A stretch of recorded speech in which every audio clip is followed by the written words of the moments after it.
ಮಗುನ್ ಬಿಟ್ಟು ನೀವ್ ಯಾವ ಊರ್ ತಿರ್ಗಕ್ ಹೋಗಿದ್ರಿ? ಗಾರ್ಡನ್ ಅಲ್ಲೇ ಇದ್ವಿ ಕಣೆ. ಇವಳು ಯಾವಾಗ ಕಣ್ ತಪ್ಪಿಸ್ಕೊಂಡು ಹೋದ್ಲು ಗೊತ್ತೇ ಆಗ್ಲಿಲ್ಲ. ಹಾ, ಇವಾಗ್ಲೇ ಇವಳು ಹೀಗಾದ್ರೆ ನಾಳೆ ನಡಿಯಕ್ ಶುರು ಮಾಡಿದ್ರೆ ಇವಳನ್ನ ಹಿಡಿಯಕ್ಕೆ ಆಗಲ್ಲ. ಗಾಯತ್ರಿನ ಹಿಡ್ಕೊಳ್ಳೋಕೆ ಯಾರಿಂದಲೂ ಸಾಧ್ಯ ಇಲ್ಲಮ್ಮ. ನಮಸ್ಕಾರ ಸ್ವಾಮೀಜಿ. ನಮಸ್ಕಾರ ಸ್ವಾಮೀಜಿ. ನಾನ್ ಹೇಳೋದ್ ಮರ್ತ್ಬಿಟ್ಟೆ. ನಮಸ್ಕಾರ ಗುರುಗಳೇ. ಮನೋಸಿದ್ಧಿ ಪ್ರಾಪ್ತಿರಸ್ತು. ನನ್ನ ಆಸೆನೂ ನೆರವೇರ್ಲಿ ಅಂತ ನಂಗೆ ಆಶೀರ್ವಾದ ಮಾಡಿ. ಈ ತರ ಎಲ್ಲ ಬೇಡ್ಕೊಂಡ್ರೆ ತಥಾಸ್ತು ಅನ್ನಲ್ಲ, ಆಸೆಗೆ ಮಿತಿ ಇರಬೇಕು. ಸ್ವಾಮಿ, ವಿಷಯ ಇಲ್ಲದೆ ನೀವು ಬರೋದಿಲ್ಲ, ಏನಾದ್ರೂ ಕಾರಣ ಇದೆಯಾ ಸ್ವಾಮಿ? ಮಗುನ ಎತ್ಕೊಂಡು ಹೋಗೋದಕ್ಕೆ ಬಂದಿದ್ದಾರೇನೋ. ಏ ವಲ್ಲಭ, ಮಗುನ ಎತ್ಕೊಂಡಿದ್ರಲ್ಲ ಮ್ಯಾಮ್, ಅದಕ್ಕೆ ಹೇಳ್ದೆ ಅಷ್ಟೇನೆ. ನೀನ್ ಹೇಳಿದ್ದು ನಿಜಾನೇ ವಲ್ಲಭ. ನಾನ್ ಬಂದಿದ್ದು ಕೂಡ ಗಾಯತ್ರಿನ ಆಶ್ರಮಕ್ಕೆ ಕರ್ಕೊಂಡು ಹೋಗೋಕೇನೆ.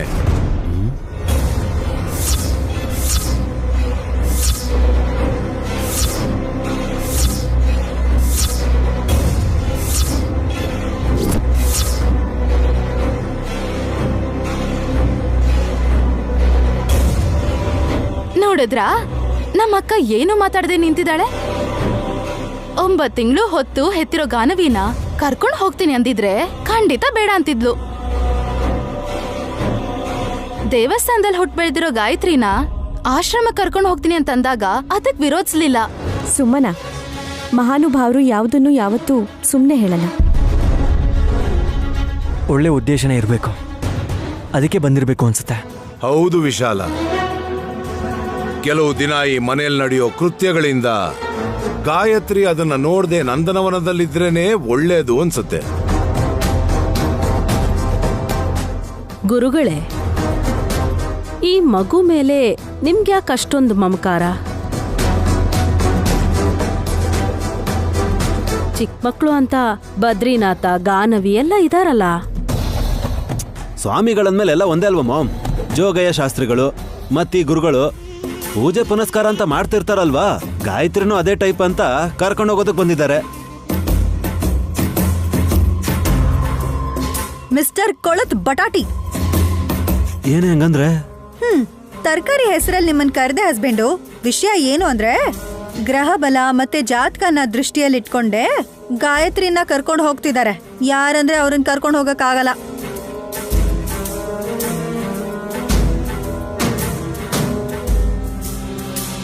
ವಾಸ್ತವನೇ ಹೇಳಿದ್ಲು ಹಾಸಿನಿ. ಅವಳಿಗೇನು ಗೊತ್ತಿಲ್ಲ ಅನ್ಕೋತೀವಿ, ಆದ್ರೆ ನಮ್ಗೆ ಏನು ಗೊತ್ತಿಲ್ಲ ಅನ್ಸತ್ತೆ.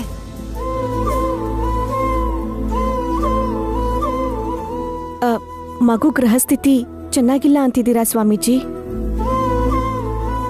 ತಾಯಿನ್ ಬಿಟ್ಟು ಮಗು ಒಂಟಿಯಾಗಿರೋದಿಲ್ಲ ಸ್ವಾಮಿ. ಪಾಪದ ಮೂಟೆ ಕಟ್ಕೊಂಡು ಅದ್ರ ಬಗ್ಗೆ ತಲೆ ಕೆಡಿಸ್ಕೊಳ್ದಿರಂತ ಕಾಲದಲ್ಲಿ ಏನ್ ಹೀಗ್ ಮಾತಾಡ್ತಿದ್ರ ವಿಶಾಲ್ ಬಾವ? ಏಯ್, ನಿನಗೇನಾದ್ರೂ ಮಗನೋ ಮಗಳೋ ಇದ್ದಿದ್ರೆ ಇದೇ ತರ ಮಾತಾಡ್ತಿದ್ದೇನೆ? ಪರಿಸ್ಥಿತಿ ಚೆನ್ನಾಗಿಲ್ಲ ಅಂದಿದ್ರೆ ಎಲ್ಲಾನು ಎಲ್ರನ್ನೂ ಬಿಟ್ಟು ಹೋಗ್ತಿದ್ದೆ ನಾನು. ನೀನ್ ಆ ಕೆಲಸ ಮಾಡೋಳೆ ಬಿಡಮ್ಮ. ಸುಮನ ಏನ್ ಮಾಡ್ಬೇಕಂತಿದ್ಲೋ ಅದೆಲ್ಲ ನಡೆದು ಹೋಗಿದೆ. ವಿಧಿ ಬರಹದ ಅನುಸಾರವಾಗಿಯೇ ನಡೆಯುತ್ತೆ.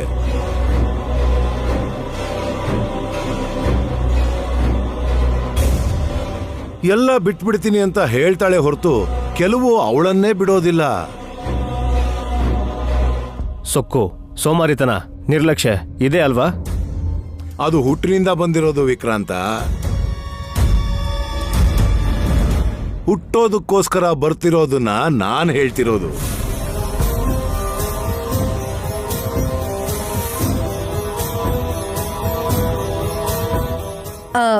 ಡೆಲಿವರಿ ಆಗೋದಕ್ಕೆ ಇನ್ನೂ ಟೈಮ್ ಇದೆ ಅಲ್ವಾ? ಆದ್ರೂ ಸರಿ, ಅಮ್ಮ ಅಂತ ಕರೆಸ್ಕೊಳ್ಳೋದಿಕ್ಕೆ ತುಂಬಾ ಕಾತರದಿಂದ ಕಾಯ್ತಾ ಇದ್ದಾಳೆ.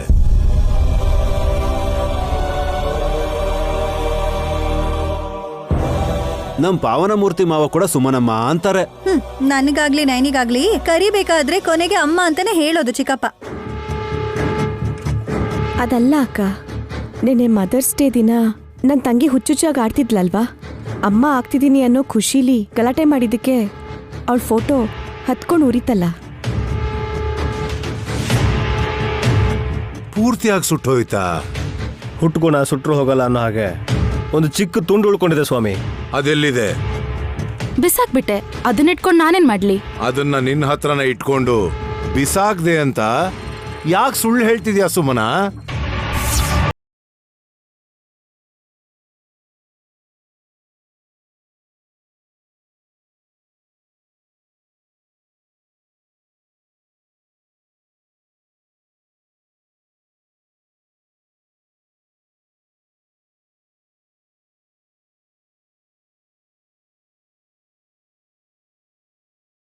ಕೊಳ್ಳೋದಿಕ್ಕೆ ಸೀರೆಗೆ ಜೇಬೆ ಇರೋದಿಲ್ವಲ್ಲ ಗುರುಗಳೇ? ಸುಮ್ನಿರಿ. ನಿಮ್ ನಗು ಕೇಳಿದ್ರೆ ಮಕ್ಳಿಗ್ ಭಯ ಆಗತ್ತಷ್ಟೇ. ಸುಟ್ಟುಳ್ದೋಗಿರೋ ಪೀಸು ಇಲ್ಲ ಅಂತ ಸುಮನ ಹೇಳ್ತಿದ್ರು. ಇಲ್ಲ ನೀನೇ ಬಚ್ಚಿಟ್ಟಿದ್ಯಾ ಅಂತ ಗುರುಗಳು ತಮಾಷೆ ಮಾಡ್ತಾ ಇದ್ರೆ ನಗು ಬರಲ್ವಾ ಮತ್ತೆ?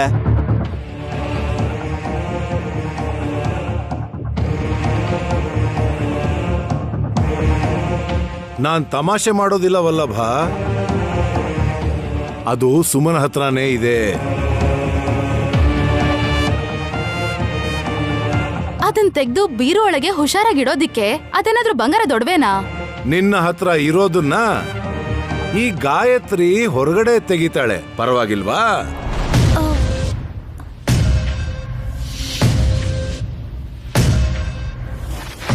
ಮಕ್ಳಿಗೇನ್ ಗೊತ್ತಾಗತ್ತೆ ಸ್ವಾಮಿ? ಆದ್ರೂ ಸುಮ್ಮಿ ಅದನ್ನ ಎಲ್ಲಿಟ್ಕೊಂಡಿದ್ದಾಳೆ ಅಂತ ಹೊರಗೆ ತೆಗಿತಾಳೆ?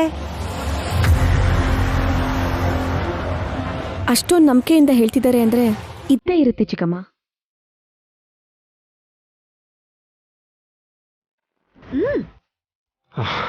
ಆದ್ರೆ ಮಗುಗೆ ಹೇಗೆ ಗೊತ್ತಾಗುತ್ತೆ ಅಂತ? ಚಿಕ್ಕ ಮಕ್ಕಳು ದೇವ್ರ ಜೊತೆ ಸಮಾನ ಅಂತ ಸುಮ್ನೆ ಹೇಳೋದಿಲ್ಲ ವಿಶಾಲ. ಗಾಯತ್ರಿ, ನಿನ್ನ ಚಿಕ್ಕಮ್ಮನ ಹತ್ರ ಇರೋದನ್ನ ಹೊರಗಡೆ ತೆಗಿ.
ಅಯ್ಯೋ, ಏಯ್, ಏನೇ ಮಾಡ್ತಿದ್ಯಾ? ಸರಿಗನ್ ಯಾಕೆ ಹಾಗೆ ಎಳಿತಿದ್ಯಾ? ಕಾಸ್ಟ್ಲಿ ಸೀರೆ ಇದು. ಹರಿದೋದ್ರೆ ನಿಮ್ಮಮ್ಮ ಕೊಡಿಸ್ತಾಳಾ? ಒಂದ್ ಸಾಲದೆ ಇದ್ರೆ 100 ಕೊಡಿಸ್ತೀನಿ. ಚಿಕ್ಕ ಮಗುಗೆ ಗದರಿಸ್ಬೇಡ ಸುಮ್ಮನ. ವಿಕ್ರಾಂತ್, ಗಾಯತ್ರಿ ಹಿಡ್ಕೊಂಡಿರೋ ಸುಮನ ಸೆರಗಲ್ಲಿ ಏನಾದ್ರೂ ಇದೆಯಾ ಅಂತ ಕರೆಕ್ಟಾಗಿ ಚೆಕ್ ಮಾಡು. ಬಂಗಾರದ ಮೂಟೆ ಕಟ್ಕೊಂಡಿದೀನಿ ಅನ್ಕೊಂಡಿದೀರಾ?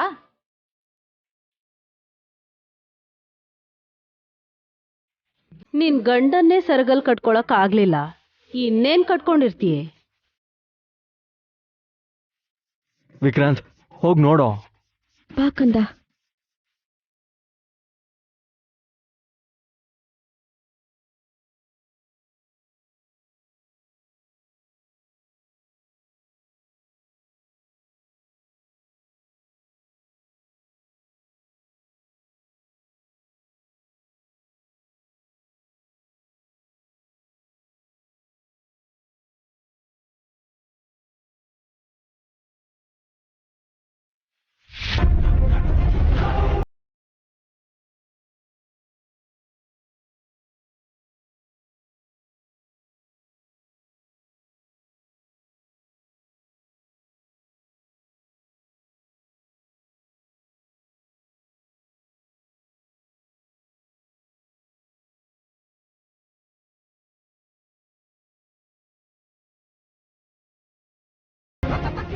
ಮಾಮ್, ಗಾಯತ್ರಿ ಪಾಪು ಸರಿಯಾಗಿ ಫೋಟೋ ಇದ್ದಿದ್ ಕಡೆನೆ ಮುಟ್ಟಿದ್ಲು, ನೋಡಿದ್ರಾ?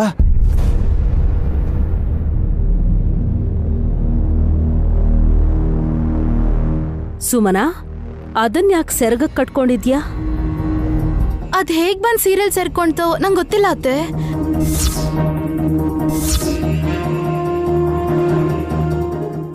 ಗೊತ್ತಾಗ್ತಿ ಸೇರ್ಕೊಳ್ಳೋದಕ್ಕೆ ಅದೇನ್ ಹಾವ? ಆಕಾರ ನೋಡಿದ್ರೆ ಹಾಗೇನೆ ಇದೆ. ಸುಮನ ಹತ್ರನೇ ಇದೆ ಅಂತ ಅಷ್ಟು ಕರೆಕ್ಟಾಗಿ ಹೇಗ್ ಹೇಳಿದ್ರಿ ಸ್ವಾಮಿ? ದಿವ್ಯ ದೃಷ್ಟಿಗೆ ಎಲ್ಲ ತಿಳಿದು ಹೋಗುತ್ತೆ ದುರಂದರ.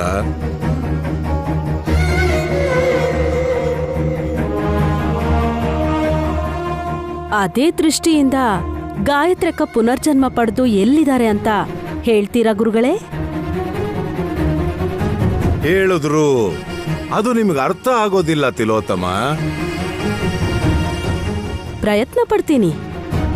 ನನಗೋಸ್ಕರ ಅಂತ ಅಲ್ಲ, ಪಾಪ ನೈನಿ ಮತ್ತೆ ವಿಶಾಲ್ಗೋಸ್ಕರ ಆದ್ರೂ ಹೇಳ್ಬಾರ್ದಾ? ಗಾಯತ್ರಿ ದೇವಿ ಆತ್ಮ ಇಲ್ಲೇ ಇದೆ, ಇಲ್ಲೇ ಇದೆ.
ಮಗುನ ನಾವೇ ಕಣ್ ರೆಪ್ಪೆ ಥರ ನೋಡ್ಕೊಳ್ಳೋಣ. ಸ್ವಾಮಿಗಳಿಗೆ ಶ್ರಮ ಕೊಡೋದು ಬೇಡ ಸುಮ್ಮನೆ. ನಿನ್ನಿಷ್ಟ ವಿಶಾಲ. ಆದ್ರೂ ಶತ್ರು ಜೊತೆ ಅಲ್ಲದೆ ಸಹೋದರಿ ಜೊತೆ ಜಾಗೃತಿಯಾಗಿರುವಂತ ನಯನಿಗೆ ನಾನು ಎಚ್ಚರಿಕೆ ಕೊಡ್ತಾ ಇದ್ದೀನಿ. ಸುಮನಿಂದ ತೊಂದರೆ ಆಗುತ್ತಾ? ಅದಿದ್ದೆ ಅತ್ಗೆ, ಇದನ್ನೆಲ್ಲಿಡೋದೀಗ? ಅದನ್ನ ಕೆಳಗೆ ತಳ್ಳು ವಿಕ್ರಾಂತ.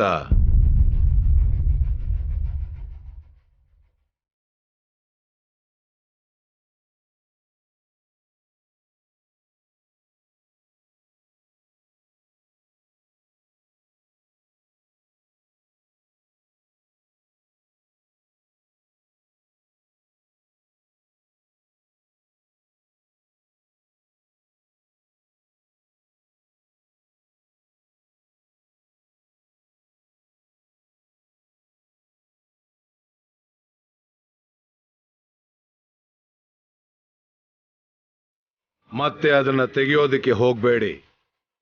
ಶುಭಂ ಭೂಯಾತ್.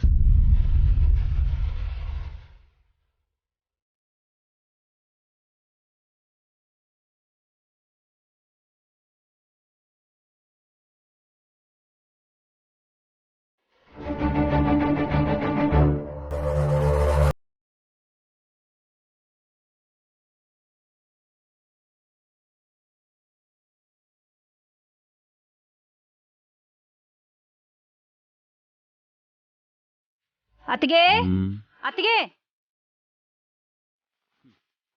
ಏನತ್ತಿಗೆ? ನಾನೇನೋ ಕೇಳ್ಬೇಕು ಅಂತಿದ್ಯಂತೆ? 5 ಲಕ್ಷ ರೂಪಾಯಿ ಇದ್ರೆ ಕೊಡ್ತೀರಾ ಅತ್ತೆ? 50 ರೂಪಾಯಿ ಕೇಳಿದ್ರೇನೆ 10 ಸಲ ಯೋಚನೆ ಮಾಡ್ಬೇಕಾಗತ್ತೆ ಹೇಗಪ್ಪ ಹೊಂದ್ಸೋದು ಅಂತ. ನಾನ್ ದುಡ್ಡು ಬೇಕು ಅಂತ ನನ್ ಗಂಡನ್ ತಲೆ ಅಡ ಇಟ್ರು ನನಗ್ ದುಡ್ಡು ಸಿಗಲ್ಲವಲ್ಲ ಬಾ. ನಿಮ್ ತಲೆಯಲ್ಲಿ ಬುದ್ಧಿನೇ ಇಲ್ಲ, ನಿಮ್ ತಲೆನ ಅಡ ಇಡ್ತೀರಾ? ಏಯ್, ನೀನೇ ಜೋಕ್ ಮಾಡಿ ನೀನೇ ನಗ್ಬಾರ್ದು ಕಣೋ. ದುರಂದರ, ದುಡ್ಡಿನ ಅವಶ್ಯಕತೆ ಏನೂ ಇಲ್ಲ, ಆನ್ಸರ್ ಕೊಡು ಸಾಕು. ಕೇಳತ್ಗೆ, ಇಸ್ತ್ರಿ ಮಾಡಿದ ಸೀರೆ ತಗೊಂಡು ಹೋಗಿ ಸುಮನಕ್ ಕೊಟ್ಯಾ? ಹೌದು. ಅದನ್ನೇ ತಾನೇ ಆವಾಗ್ಲೇ ಅವಳು ಉಟ್ಕೊಂಡ್ ಬಂದಿದ್ದು. ಆ ಸೀರೆಲಿ ಸುಟ್ಟು ಮಿಕ್ಕಿರೋ ಫೋಟೋ ಪೀಸನ್ನ ನೀನೇ ಇಟ್ಯಾ? ನಿನ್ ತಲೆ ಮೇಲೆ ಕೈ ಟಾಣೆ ಮಾಡ್ಲಾ ಇಲ್ಲ ಒಲ್ಲೊಬ್ಬನ್ ತಲೆ ಮೇಲೆ ಕೈ ಟಾಣೆ ಮಾಡ್ಲಾ? ನನ್ ಪಾತಾಳಕ್ ಹೋಗಾಗಿದೆ, ಅವ್ರ ತಲೆ ಮೇಲೆ ಕೈ ಇಡಿ. ಪರವಾಗಿಲ್ಲ, ನಿನ್ ಮಾತನ್ನ ನಾನು ನಂಬ್ತೀನಿ. ಥ್ಯಾಂಕ್ಸ್ ಅತ್ಗೆ. ಸೀರೆ ಬಾರ್ಡ್ರು ಹೇಗಿದೆ ಅಂತ ನೋಡಿದ್ನೆ ಹೊರತು ಅದ್ರಲ್ಲಿ ಫೋಟೋನ ನಾನ್ ಯಾಕಿಡ್ಲಿ ಅತ್ಗೆ? ಐರನ್ ಮಾಡಿದ್ಮೇಲೆ ಇಡೋ ನ್ಯೂಸ್ ಪೇಪರ್ನ ಬಿಟ್ಟು ಯಾವ ಸೀರೆನಲ್ಲೂ ಏನೂ ಇರ್ಲಿಲ್ಲ. ನೀವು ನೋಡಿದ್ರಾ? ಎಸ್. ಡೌಟ್ ಇಲ್ಲ ಅಂದ್ಮೇಲೆ ಯಾಕೆ ನೋಡ್ದೆ? ನೀವ್ ಯಾರಿಗೂ ಹೇಳಲ್ಲ ತಾನೇ? ಯಾರಿಗೂ ಹೇಳಲ್ಲ. ಹೇಳು. ಯಾವ ಸೀರೆ ನನಗ್ ಹೇಗ್ ಒಪ್ಪತ್ತೆ ಅಂತ ಎಲ್ರ ಸೀರೆನೂ ನನ್ ಭುಜದ ಮೇಲೆ ಹಾಕೊಂಡು ಸೆಲ್ಫಿ ತಗೊಂಡೆ. ಫೋಟೋಸ್ ಕೂಡ ತುಂಬಾ ಚೆನ್ನಾಗ್ ಬಂದಿದೆ, ನೋಡ್ತೀರಾ? ತೋರ್ಸಿ ತೋರ್ಸಿ ಅತ್ತೆ. ಹಾಟ್ ಅತ್ತೆ ಅಂತ ಕ್ಯಾಪ್ಷನ್ ಕೂಡ ಹಾಕ್ತೀನಿ. ತೋರ್ಸಿ ತೋರ್ಸಿ. ನೋಡು ನೋಡು. ಏ ಇಡಿಯಟ್, ಏನ್ ಮಾತಾಡ್ತಿದ್ಯೋ? ಸಾರಿ ಮಾಮ್. ದುರಂದರ, ನಿನ್ಗಿದೇನ್ ಕೆಟ್ಟ ಬುದ್ಧಿ? ಒಗ್ದು ಇಸ್ತ್ರಿ ಮಾಡ್ಸಿರೋ ಸೀರೆನ ನಿನ್ ಭುಜದ ಮೇಲೆ ಹಾಕೋತೀಯಾ? ಫೀಲ್ ಆಗ್ಬೇಡ ಅತ್ಗೆ. ಅದನ್ನೇನಾದ್ರೂ ನನಗ್ ನಾನೇ ಇಟ್ಕೊಂಡ್ ಬಿಡ್ತೀನಾ? ಹೋಗ್ಲಿ, ನಾನು ಉಟ್ಕೊಂಡ್ ಫೋಟೋ ತೆಕ್ಕೊಂಡ್ರೆ ಆಗ ನೀವು ಹೇಳ್ಬೇಕು. ಹೆಗಲ್ ಮೇಲೆ ಹಾಕೊಂಡು ಫೋಟೋ ತೆಕ್ಕೊಂಡಿದ್ದು ನಿಮ್ಗಿಷ್ಟ ಆಗ್ಲಿಲ್ಲ ಅನ್ಸತ್ತೆ. ಸ್ನಾನ ಮಾಡಿ ಒಳ್ಳೆ ಸೀರೆ ಉಟ್ಕೊಂಡು ದೇವ್ರ ಮನೆಗೆ ಹೋಗಿ ದೇವ್ರಿಗೆ ನಮಸ್ಕಾರ ಮಾಡ್ತೀವಿ. ನೀನ್ ಹಾಗ್ ಹಾಕೊಂಡು ಹೀಗ್ ಸರಿಯಾಗಿ ಮಡ್ಸಿಟ್ರು ಅಷ್ಟೇ, ಅದು ಒಗಿಯೋ ಬಟ್ಟೆಗೆ ಸಮಾನ. ಮಾಮ್, ನನ್ಗೊಂದು ಡೌಟ್ ಬರ್ತಾ ಇದೆ. ಇವಾಗ ನೀವು ಉಡ್ಕೊಂಡಿರೋ ಸೀರೆಲ್ಲೂ ಕೂಡ ಅತ್ತೆ ಫೋಟೋ ತಗೊಂಡಿರ್ಬೋದೇನೋ? ನೀನ್ ಸುಮ್ನೆ ಇರೋವಲ್ಲಪ್ಪ. ನಿಮ್ಮಮ್ಮನಿಗೆ ಸುಮ್ನೆ ಕೋಪ ಬರ್ಸೋ ಥರ ಮಾತಾಡ್ತೀಯ. ಅಷ್ಟಕ್ಕೂ ನಿಜವಾದ ವಿಷಯ ಏನು ಅತ್ತಿಗೆ? ಆ ಫೋಟೋ ಪೀಸ್ ಸೀರೆಗೆ ಹೇಗ್ ಅಂಟ್ಕೊಂಡಿತ್ತು ಅಂತ. ಸುಮ್ಮಿಗೂ ಅರೇಬಿಯನ್ ಸೀಗೂ ಏನ್ ವ್ಯತ್ಯಾಸ ಇದೆ ಅತ್ತಿಗೆ? ಸೀರೆ ಉಟ್ಕೋತಿದ್ ಹಾಗೆ ನಾನ್ ಎಷ್ಟು ಸುಂದರವಾಗಿದ್ದೀನಿ ಅಂತ ಉಬ್ಬ ಹೋಗಿ ಉರುಳಾಡಿರ್ತಾಳೆ, ಆಗ ಅಂಟ್ಕೊಂಡಿರತ್ತೆ ಅಷ್ಟೇ. ಅಷ್ಟೇ ಅಂತೀಯಾ? ಅಷ್ಟೇ ಅಷ್ಟೇ ಅಷ್ಟೇ ಮಾಮ್. ಅಷ್ಟೇ ವಲ್ಲಭ, ಅಷ್ಟೇ.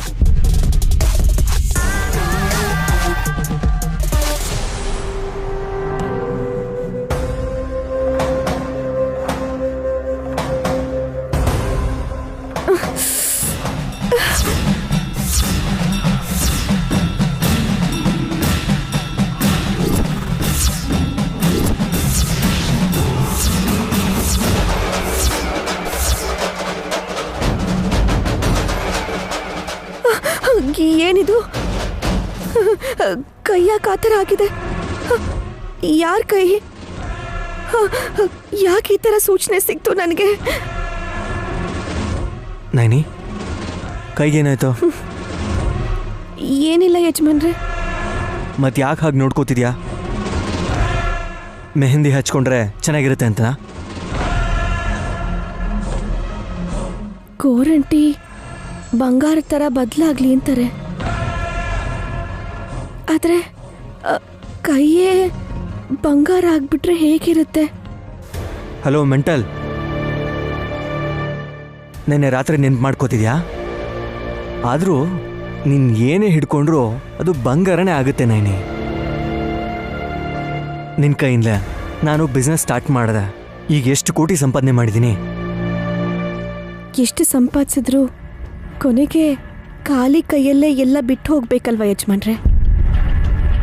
ನೈನಿ, ಏನೇನೋ ಮಾತಾಡ್ಬೇಡ. ನೀನೇನೋ ಕಷ್ಟದಲ್ಲಿರೋ ಹಾಗೆ ನನಗೆ ಅನುಮಾನ ಬರ್ತಿದೆ. ಪ್ರಾಬ್ಲಮ್ ಹೇಳ್ದೆ ನನ್ನಿಂದ ವಿಷಯ ಮುಚ್ಚಿಡ್ತಿದ್ಯಾ ಅಂತ ನನಗೆ ಯಾಕೋ ಅನ್ನಿಸ್ತಿದೆ. ಗಾಯತ್ರಿ ಅಮ್ಮವ್ರ ಬಗ್ಗೆ ಯೋಚನೆ ಮಾಡ್ತಾ ಇದ್ದೀನಿ.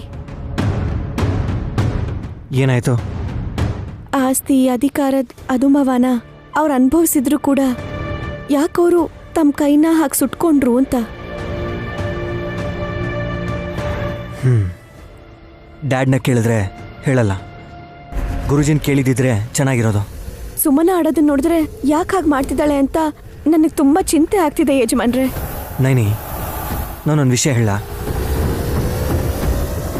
ಆಸ್ತಿ ಮೇಲೆ ಆಸೆ, ದುಡ್ಡಿನ ಮೇಲೆ ವ್ಯಾಮೋಹ ಇರುವಾಗ ಅವರ ಪರಿಸ್ಥಿತಿಲಿ ಏನು ಮಾಡ್ತಾರೆ ಅನ್ನೋದು ಅವ್ರಿಗೆ ಗೊತ್ತಿರಲ್ಲ. ಮಗು ಹುಟ್ಟಿದ ಮೇಲೆ ತಾಯಿ ಪ್ರೀತಿ ಹಂಚೋವಾಗ ಮಾಡಿರೋ ತಪ್ಪನ್ನೆಲ್ಲ ನೆನ್ಪು ಮಾಡಿಕೊಂಡು ಬುದ್ಧಿ ಕಲಿತಾಳೆ. ಅಲ್ಲಿವರೆಗೂ ಸ್ವಲ್ಪ ಟೈಮ್ ಕೊಡಬೇಕು.